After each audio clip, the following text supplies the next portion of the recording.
So today we are going to learn what is branching statement, if-else statement. Normally what happens, sequence of programs are executed one after the another statements. But here we are going to learn what is branching statement, that is a simple statement, if-else statement in Java. So what we do, the syntax is we write if, then we write condition.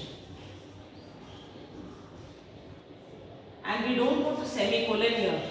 We write any condition, it can be any condition according to our program. If condition, then statement 1.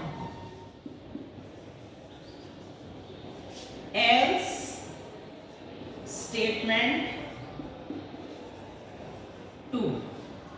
So what happens here, if this condition will be true, statement 1 will be executed, and if this condition is false, statement 2 will be executed.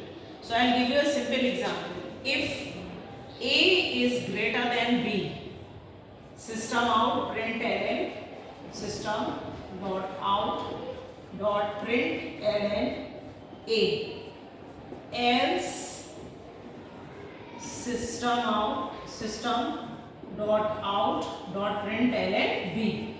So this is a simple example of branching statement, that is if else. There is if else ladder also. If there are many conditions, we can use if else many times.